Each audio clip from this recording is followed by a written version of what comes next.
I want to welcome you all to the 11th Annual Barbara Olson Memorial Lecture. I am Eugene Meyer, President of the Society. This has been noted earlier today, but I once again want to note before the introduction that today is Veterans Day, and I know all of us want to express our gratitude to all those in service who have helped keep the country free. Thanks, Tyler.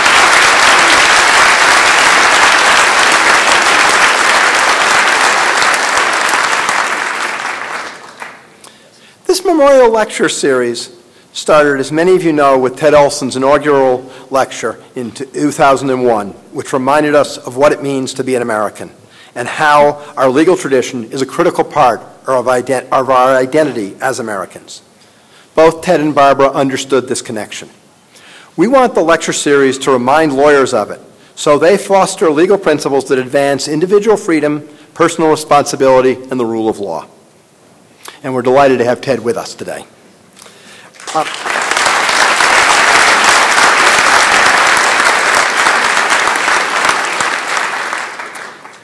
Ted's inaugural lecture was followed by Ken Starr, Robert Bork, Justice Scalia, Judge Randolph, Vice President Cheney, Chief Justice Roberts, and Judges Edith Jones, Douglas Ginsburg, and Dennis Jacobs. We're very pleased today to have the 81st U.S. Attorney General, Michael Mukasey, to follow these lectures to the platform. Washington's a city which attracts much talent, but sadly somewhat less character. General Mukasey has both. To everything I have seen him do, he brings his ability, but also his integrity. He's a committed family man and also committed to the rule of law. When he spoke as Attorney General, he did something at the reception beforehand I have not seen someone of his stature do before. My wife and I introduced him to our then 4-year-old son, Samuel. The Attorney General went down on one knee so as not to tower over and intimidate Samuel.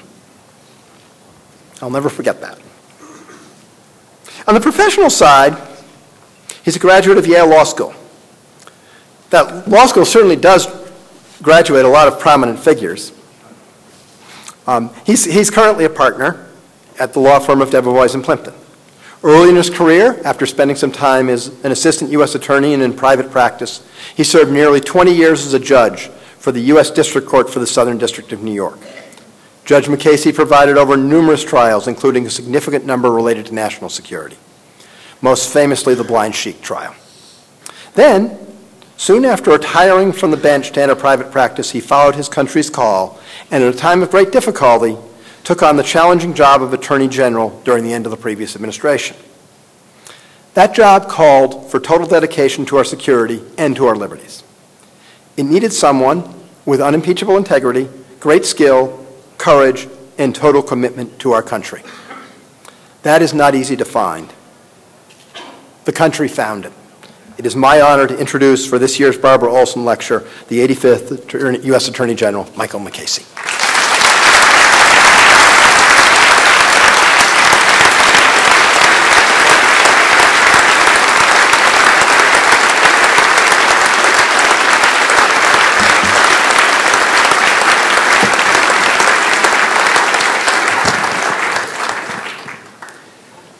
I want to thank Gene for that very kind introduction, and of course the Federalist Society for the singular honor of delivering this lecture. This is actually the third time that I've been invited to speak at a Federalist Society convention, so I'm a little bit in the position of the tenor who was called out on stage for the second encore and was feeling very pleased with himself until he heard somebody on the balcony shout, "You'll keep singing it till you get it right." And this time, I had better get it right, both because of who this lecture is named for and because of who has preceded me to this podium. Regrettably, I never got to meet Barbara Olson, and so I've come to know her only through her writing, which sets as high a standard for candor and clarity as anything I've ever seen. If it's possible for work to be both of its time and timeless, hers is. Not long ago, we commemorated the 10th anniversary of the 9/11 attack, and even though the observance was certainly not short on solemnity, it was remarkable for the near absence of any discussion of who had perpetrated the attack and what it is we were and are in fact dealing with. One might have mistaken what was being commemorated for some natural disaster like a flood or an earthquake. That raises again a question that's been with us since long before 9/11, which is how a nation defined by a constitution that sets strict metes and bounds on the government's relationship with religion can confront a totalitarian ideology based on a religion and that regards the whole idea of self-government as a sacrilege. Part of the reason why this question persists may be the hope that persists in human affairs generally, that bad things aren't going to happen, and if they do, they aren't going to happen again. Ever since Dr. Johnson famously observed that second marriage is the triumph of hope over experience, and likely for some time before that, people have scratched their heads over the persistence of unreasoned optimism in human affairs, and not only in private affairs. On this very day, November 11, we marked the 93rd anniversary of the end of what was supposed to have been the war to end all wars. In our own time, or at least in the time of some of us, a British Prime Minister was able to say with a straight face that a certain man with a trench coat and a toothbrush mustache was a person who could be reasoned with, and had given his assurance that he had no further territorial demands. After the death of Joseph Stalin, we heard that each of a string of his successors gave us reason to hope that the new premier was a man of peace. Usually that pronouncement came first from some U.S. politician returning from the funeral of the predecessor of whoever had come to power. They had spoken to the new guy, and he had convinced them that he was indeed a man of peace. Often that had, at least in part, something to do with the fact that the new guy either drank scotch or listened to jazz or some other significant life pattern. In time, the optimism faded. And so it is now with what I think has been rather too quickly called the Arab Spring, a phenomenon that I will get back to a little later on. I want to talk now about how it is that 10 years after 9/11, and in fact more than 60 years after one of the early Islamists declared that our society was incompatible with his religion, more than 20 years since the first act of violence in this country traceable to Islamism, and more than 15 years after Osama bin Laden made specific what was already apparent by declaring that he and others like-minded were at war with us, we still seem to be grappling with what it is that we are dealing with. In a sense, we are constitutionally ill-equipped to deal with it, perhaps because of bitter experience with the role of religion in public life in the 17th and 18th centuries. The Constitution in its very body, not just in the much-celebrated Bill of Rights, in Article 6, barred any religious test as a qualification for any public office. And then, of course, there was the Establishment Clause of the First Amendment, which, as currently interpreted, reads religion out of the public arena to the point where even a prayer at an official school function, be it a graduation or a football game, is forbidden. We tend to think of religion, if we think about it at all, as only one aspect of a person's life, and a private aspect at that. So in a sense, it's natural for people who live in such an atmosphere not to be on the lookout for attack from others to whom religion is not simply a part of life, but is life itself, and a life in which religion has a heavy political component. But that is where the attack is coming from, and 9/11 certainly was not the beginning. Actually, as a matter of history, Islamism, insofar as it holds this country in a weird combination of awe and contempt, has been incubating for about as long as we knew about the other two isms that we successfully beat back in the last century. As a movement, distinct from the religion of Islam itself, Islamism traces back to Egypt in the 1920s, when the loosely organized Muslim Brotherhood was established by a man named Hassan al-Banna, a primary school teacher. Al-Banna founded the Muslim Brotherhood as a reaction to the modernizing influence of Kemal Ataturk, who had dismantled the shell of what was left of the Muslim Caliphate in Turkey, banned fezzes and headscarves, and dragged his country by the lapels, and it had to be the lapels because he wanted men wearing suits, not robes, into the 20th century. Al-Banna's principal disciple was also an educator, a bureaucrat in the education department of the Egyptian government named Sayyid Qutb, who caused enough trouble in Egypt to get himself awarded a traveling fellowship in 1948, the year Al-Banna was killed in violence generated by the Muslim Brotherhood. That fellowship was intended to have the benign effect of getting him out of the country. Well, it did have that effect, but regrettably for us, he chose to travel to the United States, and in particular to Greeley, Colorado. Now, I think it would probably be hard to imagine a more sedate place than post-World War II Greeley, Colorado. But for Syed Qutb, it was Sodom and Gomorrah. He hated everything he saw: American haircuts, enthusiasm for sports, jazz, and what he called, in his words, the animal-like mixing of the sexes, even in church. His conclusion was that Americans were, as he put it, numb to faith in art, faith in religion, faith in spiritual values altogether, and that Muslims must regard, as he put it, the white man, whether European or American, as our first enemy. He said Muslims must make this the cornerstone of our foreign policy and national education. Qutb went back to Egypt, quit the civil service, and joined Hassan al-Banna's Muslim Brotherhood. Qutb and the Muslim Brotherhood continued to agitate for a return to fundamentalist Islam. They welcomed Nasser's coup against the corpulent and corrupt King Farouk in 1952, but then became disillusioned when Nasser failed to institute Sharia law or even ban alcohol. Qutb opposed Nasser and was arrested and tortured. However, he continued to write and agitate for Islam and against Western civilization, particularly against Jews, whom he blamed for atheistic materialism and said were to be considered the worst enemies of Muslims. He was released for a time, but eventually was rearrested, tried for conspiracy against the government, and hanged in 1966.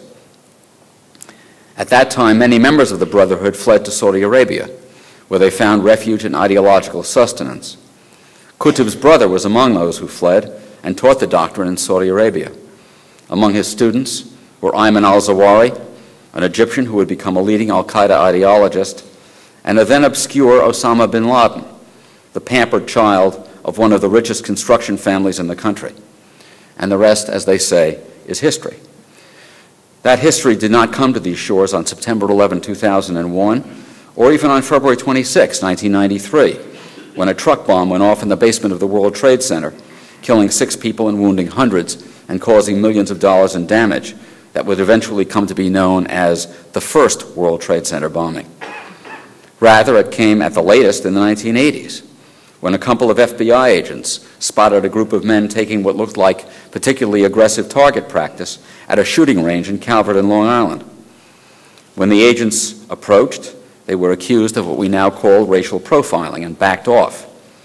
In November 1990, one of those men, who was taking target practice that day, El Said Nosser, would assassinate a right-wing Israeli politician named Meyer after Kahana gave a speech in the ballroom of a Manhattan hotel.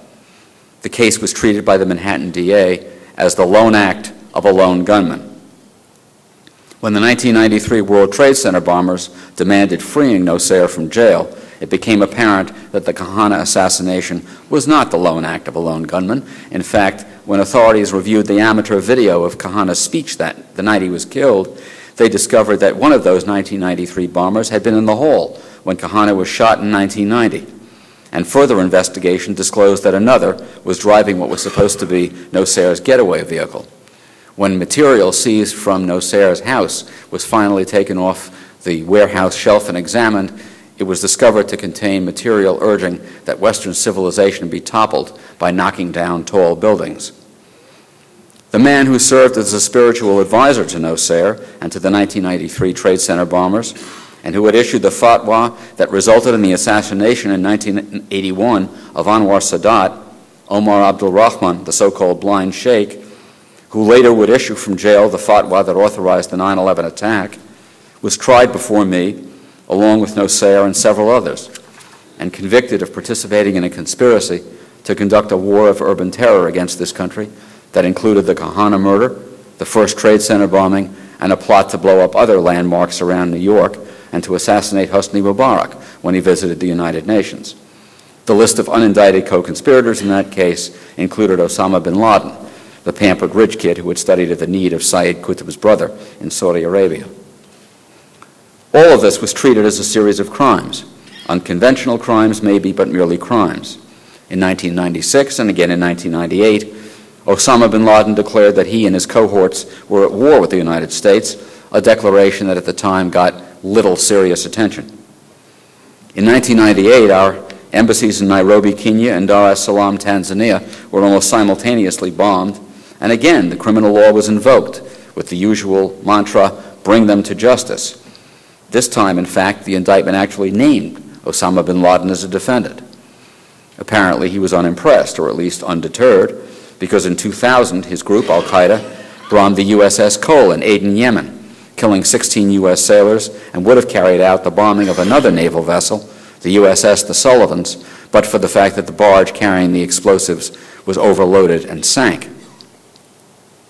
And then, of course, came September 11, 2001, and to the call, bring them to justice, was added the call, bring justice to them.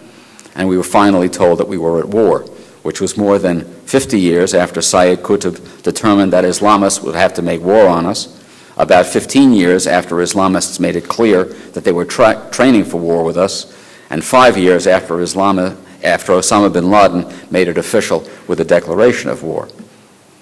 Now, if Islamism were simply about folks who want to blow up things and people, that would be bad enough.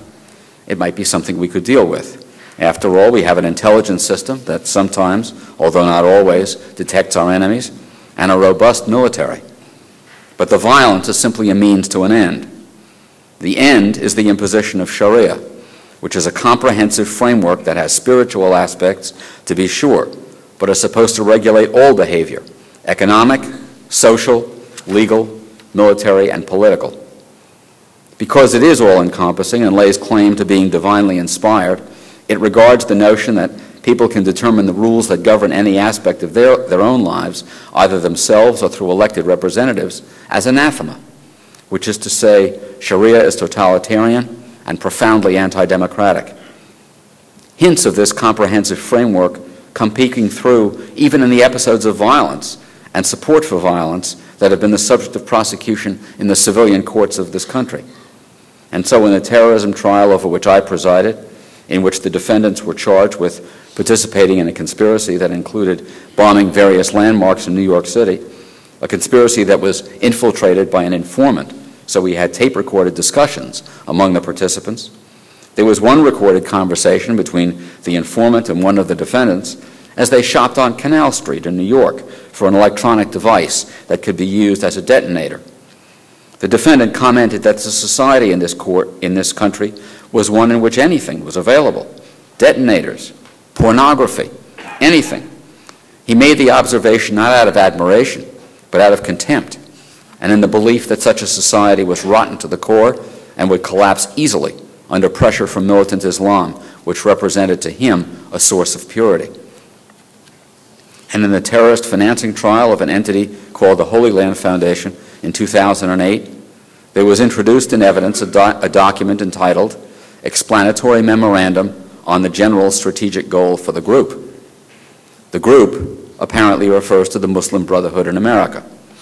The document was written in 1991 by Muhammad Akram, a senior Hamas leader in the United States, and explains that the Islamist movement is what the memo refers to as a settlement process to establish itself in the United States, and once established, to pursue a civilization jihadist mission led by the Muslim Brotherhood, what the author Robert Spencer has described, and I think aptly, as stealth jihad.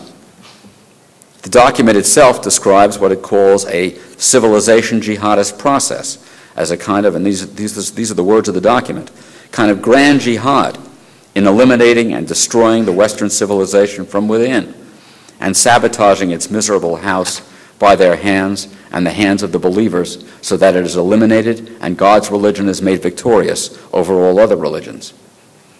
A case study on how that works can be found in the career of a man named Abdurrahman al-Amoudi, who came to this country in 1979 and became a naturalized American citizen in 1996. He eventually used his role in nearly 24 Muslim organizations to gain access to the White House during the Clinton administration, to help President Clinton and the ACLU develop a presidential guideline entitled Religious Expression in Public School, to provide talking points to then First Lady Hillary Clinton for a newspaper column, to help establish the Muslim chaplain program for the Department of Defense, and to set up one of two organizations that were authorized to approve and endorse Muslim chaplains. He served on an unpaid basis for the Department of Defense from 1993 to 1998, screening Muslim chaplain candidates for the military. One of the chaplains he hired was a man named James Yee, who was arrested in 2003 on charges that he supported jihadis detained at Guantanamo. Those who worked with Yee at Guantanamo, uniformed and contract employees, were convicted on charges that included mishandling classified information and espionage. Although Al-Amoudi would help place others in government, his own career flamed out beginning in October 2000, when he was videotaped at an anti-Israel rally outside the White House, where he noted that he had been labeled a supporter of Hamas and asked whether any in the crowd were supporters of Hamas. When he received an approving response, he added, "We're all supporters of Hamas. I wish they had added that I am also a supporter of Hezbollah." In 2003, he was arrested at Heathrow Airport on his way back from Libya, carrying more than $300,000 in cash that he had gotten from the late Muammar Gaddafi to finance an al-Qaeda plot to assassinate then Crown Prince, now King, Abdullah of Saudi Arabia. He was extradited to the United States, pleaded guilty in the Eastern District of Virginia to terrorism-related charges. He turned out to be a senior al-Qaeda financier and is now serving a 23-year federal sentence. How has the threat from people like that been met? Well, not very well, and that applies to the administrations of both parties. After Al-Amoudi's fall, his responsibility for approving Muslim chaplains was transferred to the Islamic Society of North America, ISNA, one of the largest Muslim Brotherhood fronts in this country, named as an unindicted co-conspirator in the terrorism funding case against the Holy Land Foundation. ISNA and its subsidiaries are the certifying authority for Muslim chaplains, not only in the military, but also in the U.S. Bureau of Prisons, whose institutions house, as I'm sure you know, a large population of potential recruits who constitute, as it were, a captive audience. ISNA's president, Ingrid Mattson, was invited to the White House to attend President Obama's iftar dinner at the end of Ramadan in 2010. You may recall that event as the one where the president announced his support for the mosque near Ground Zero. Another Muslim Brotherhood-affiliated organization, the Council on American Islamic Relations, or CAIR, which, as I said, was also named as an unindicted co-conspirator in the Holy Land Foundation case, was until 2008 a target of outreach by the FBI and has systematically tried to place interns on such sensitive congressional committees as Armed Services, Homeland Security, and Intelligence. The evidence from the Holy Land Foundation case established that CAIR is a Hamas front. Obviously, there isn't time for a detailed exegesis on the tenets of Islam. It's sufficient to this discussion to report that the totalitarian code of Sharia that imposes itself on all aspects of a person's life draws its legitimacy from four sources: the Quran, which Muslims believe to be direct divine revelation; the Sunnah, believed to be indirect divine revelation, manifested through acts and words of Muhammad; the Ijma, which are the consensus rulings of past clerics, which, once they become the consensus, become part of the body of Islamic law; and finally, the use of analogy to apply an accepted principle or assumption in order to arrive at a legal ruling. According to Sharia, all of Islam is subsumed within this comprehensive code. Sharia is the law of the land within what is referred to as the Dar al-Islam, or the home or realm of Islam. That is not, by the way, simply in Muslim countries. It is any place where Muslims can and do exercise control or ever have. And so, in some neighborhoods of European cities where Muslims exercise control, notably in France, somewhat in England, and even in Sweden, Sharia is practiced and enforced in contravention and with the suppression of local law, with the result that some of those neighborhoods have become no-go zones for police and firefighters unless they have secured the explicit permission of local enforcers. Spain is regularly referred to as Andalus, a place to be reclaimed. Interestingly, the proposed mosque near Ground Zero in New York was to be named Cordoba House, after the site of a mosque built to commemorate a Muslim victory in the conquest of Spain. The implementation of the Sharia in Dar al-Harb, which is the abode of war, or the places where Sharia is not yet fully implemented, is the goal of jihad. All of this is readily accessible, among other places, in a volume called Reliance of the Traveler, which is actually endorsed for its accuracy by Al-Azhar University in Cairo, a seat of learning founded in 975 AD that gave us Sheikh Omar Abdul Rahman, the cleric who was tried before me, and it was the spiritual authority behind the Sadat and Kahana assassinations and both the First World Trade Center bombing and the 9/11 attack. Al-Azhar University, it so happens, was the place chosen by the president to deliver his famous Cairo speech in 2009, to which he invited members of the Muslim Brotherhood, much to the consternation of the then ruling government in Egypt, then headed by Hosni Mubarak. Sharia itself contains the obligation to wage jihad against non-believers. Jihad is obligatory on every Muslim, and it is not, as some in the West would have it, simply a personal struggle for self-improvement. It is the obligatory struggle to impose Sharia worldwide. That doctrine regards truces and treaties as simply temporary pauses in that struggle until Muslims can resume the struggle. It permits, indeed urges, dissembling for the sake of Islam. There's even a word for it, taqiyya. Faisal Shahzad, the Times Square bomber, was challenged at his sentencing by the judge when he professed his hatred for and opposition to the United States. He asked, "Didn't you take an oath when you became a citizen of this country?" His calm response was, "Yes, but I didn't mean it." Are there no moderate Muslims? None who are willing to live in peace long-term with their neighbors? Of course there are. And millions reside among us in the United States as loyal Americans, and millions more reside around the world. There are even places where they are in power, notably in Indonesia, which is the most populous Muslim country in the world. Most simply disregard the requirements of Sharia, and so to that extent are not so much reformist as unobservant. But a brave few are actually struggling to create within the religion a theoretical and doctrinal basis for combating supremacist Islam. They include, in the United States, Dr. Zuhdi Jasser, who heads the American Islamic Forum for Democracy. At Princeton's James Madison program, an Australian academic, Abdullah Saeed, recently delivered a lecture arguing that there are ways in which one can use passages in the Quran and episodes in the life of Muhammad so as to oppose the classical Sharia. The lecture is published in the November issue of First Things under the title, The Islamic Case for Religious Liberty. The regrettable part of this story is that, as I'm sure many of you know, First Things is a Catholic, not a Muslim publication.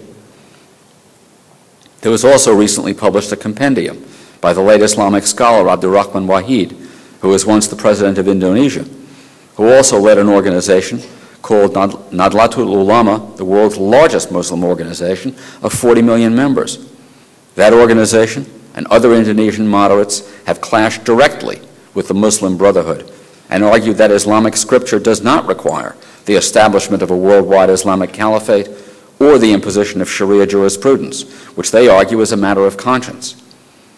But make no mistake, as numerous as they may be, among those who pronounce doctrine, the moderates are the distinct and weaker minority. The majority view was stated succinctly by a political leader lately prominent on the world stage. He said that the term moderate Islam is, as he put it, ugly and offensive. He said there is no moderate Islam or immoderate Islam. Islam is Islam, that's it. That politician is Recep Tayyip Erdogan, Prime Minister of the increasingly powerful and influential Muslim nation of Turkey. And what of the vaunted Arab Spring? What indeed?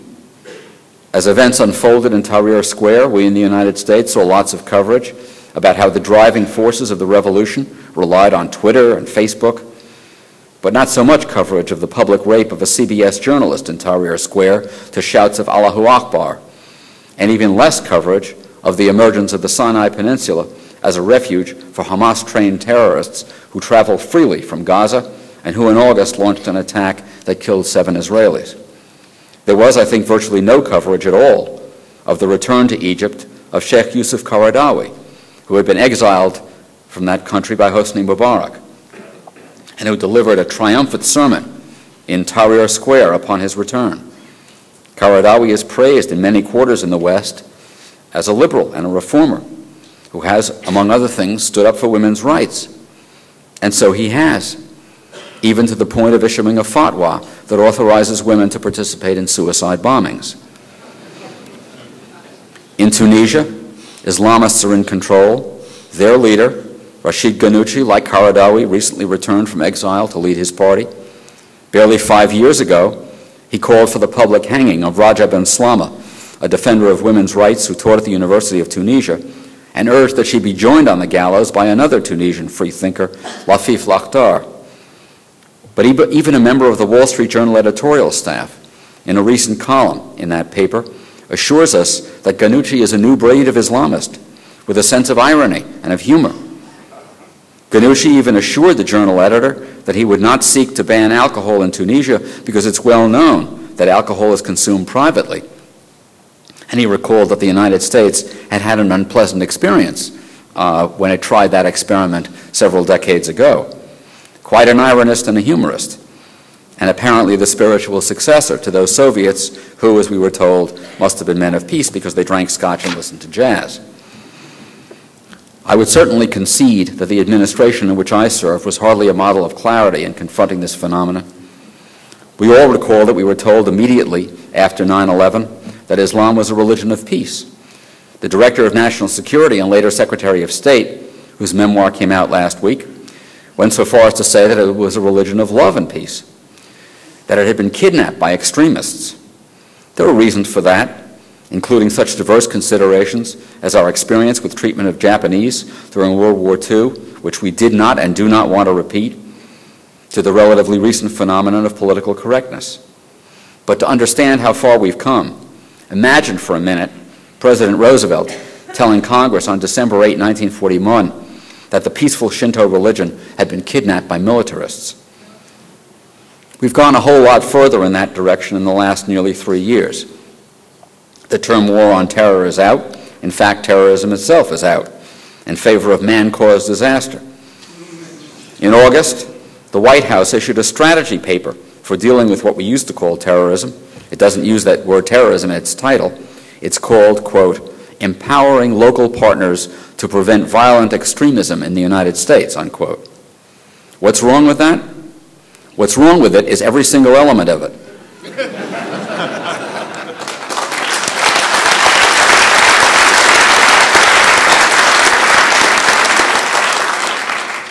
It's not only or even principally violence that's dangerous. The source of it can hardly be called extremism when the motivating doctrines are in the mainstream of the religion whence it comes. And empowering local partners, if the local partners are organizations like CARE and ISNA, is more likely to worsen than to improve our situation. The paper opens by identifying the challenge as nothing new, and it tells us that, in the words of the paper, throughout history, violent extremists, individuals who support or commit ideologically motivated violence to further political goals, have promoted messages of divisiveness and justified the killing of innocents, unquote. The response is to be a, quote, community-based approach, unquote, with outreach to local stakeholders. To the extent a villain is identified, it's Al-Qaeda, which comes off sounding like some sort of motorcycle gang. To the extent Islam or Muslims are referred to, it is principally as the targets of Al-Qaeda's blandishments, although why Al-Qaeda would want to focus its attention on Muslim communities is nowhere explained. There's no reference at all to recruitment, either in prisons or on campus, although both of these are well-known and dangerous phenomena. The document is intended to sound innocuous, and it does. Small wonder that it was applauded by CARE and organizations similarly minded. What's the danger of such a document?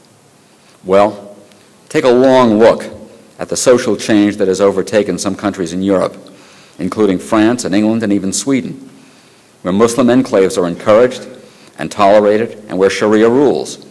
That's what comes of dealing uncritically through local stakeholders.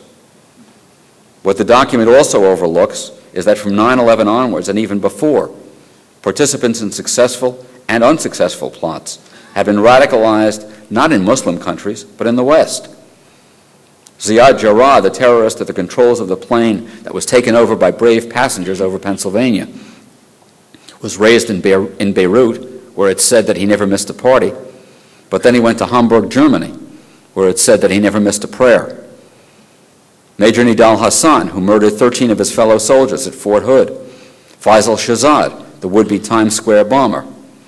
Dawood Saeed Gilani, a Chicago native who changed his name to David Coleman Headley so he could pass for Christian, and who pleaded guilty to conducting surveillance to help carry out the terrorist attack in Mumbai in November 2008. All of these, and many others, were radicalized in the West. Obviously, there are limits to how a government like ours can defend itself and the society it governs. If the First Amendment's Establishment Clause means anything, it means that the government can't pick winners and losers in doctrinal disputes. That's something that Muslims are going to have to do on their own. But it can take rational steps to defend itself and avoid irrational steps that undermine its security. First, those charged with protecting our security have a duty to understand and teach others under their authority what the basic tenets are of the people who are trying to destroy our way of life. In past conflicts, that may not always have been self-evident. Perhaps it was not necessary when we fought the Axis powers in Germany and Japan to understand all of the ins and outs of Nazism and fascism and the military culture of the Shinto religion. We could simply blast those countries to smithereens, as we did, because the evil had its base there. But it was much more necessary to understand the enemy when we fought communism, as Whittaker Chambers taught us, even when it was centered principally in the Soviet Union. Also, those charged with protecting us have a responsibility to avoid strengthening the hand of those who are trying to undermine our way of life by relying on them as their principal interlocutors in the Muslim community. Again, CARE, the Council on American Islamic Relations, is a branch of Hamas and of the Muslim Brotherhood. ISNA, the Islamic Society of North America, is another branch of the Muslim Brotherhood. The Muslim Brotherhood traces itself back to Hassan al-Banna and Sayyid Qutb. Its motto, which has not changed and remains the same today, is as follows: Allah is our objective, the Prophet is our leader, the Quran is our law, jihad is our way, dying in the path of Allah is our highest hope. If those are the people we empower by relying on them and reaching out to them, we not only damage ourselves by giving them entry into the upper reaches of our political system, but we correspondingly strengthen them in the Islamic community and weaken more moderate voices. In addition, those charged with protecting us have a duty to avoid self-censorship and self-delusion that can wind up deluding others as well. For example, the after-action report on Major Hassan's massacre at Fort Hood, which he preceded by shouting Allahu Akbar, does not mention the word Islam. The Army Chief of Staff said after that massacre that the greatest tragedy flowing from it would be if it had a negative effect on the Army's diversity program. John Brennan, a principal national security advisor and counterterrorism advisor to President Obama, told an audience at the Center for Strategic and International Studies, now this is a deep thinker talking to other deep thinkers, that, quote, violent extremists, unquote, attacking the United States are products of, quote, political, economic, and social forces, unquote, and should not be described in, quote, in religious terms, unquote, because to do so would create the mistaken impression that we are at war with Islam and thereby give credence to al-Qaeda propaganda. Products of political, economic, and social forces? Let's review the bidding. Osama bin Laden was a millionaire many hundreds of times over. His successor, and also, coincidentally, the folks who planned and carried out the 2007 attack on the Glasgow airport, are physicians. The perpetrators of the 9/11 attack were university students.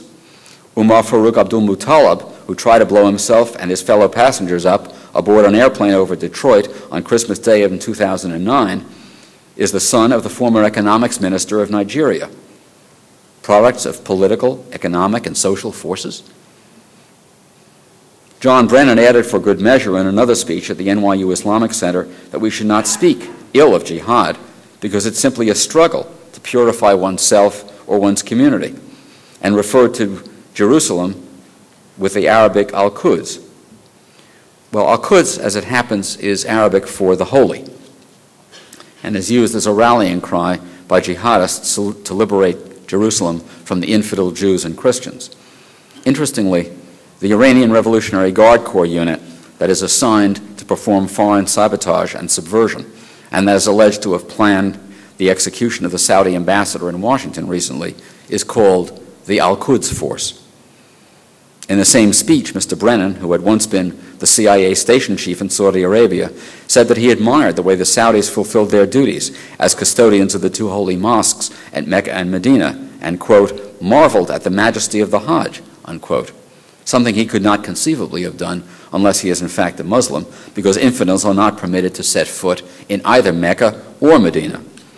And then he went on to add, quote, whatever our differences in nationality or race or religion or language, there are certain aspirations that we all share: to get an education, to provide for our family, to practice our faith freely, unquote.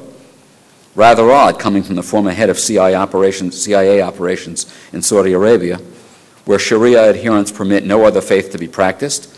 No one can even wear a cross in public. He was introduced at that speech by the previously mentioned Ingrid Mattson, head of the previously mentioned Islamic Society of North America. He reciprocated by praising her as a, quote, voice for the tolerance and diversity which defines Islam. Now, I've lingered on John Brennan not because he's unique, but because he is a perfect symbol of the soft-headed diffidence that has crept into public discussion of what this country stands for. Not that this is new to the point of being unprecedented. It isn't. The smart set in the 1920s ridiculed the values and lifestyle of what they called the bourgeoisie. Anti-communism was fashionable in some circles in the 1950s. A great liberal judge, learned hand, called by some proverbially the greatest appellate judge ever to sit, said in an address called The Spirit of Liberty, that is quoted so often that it's become shop-worn, that the spirit of liberty is the spirit that is not too sure that it is right. That may be, if not exactly true, at least an affordable indulgence at times.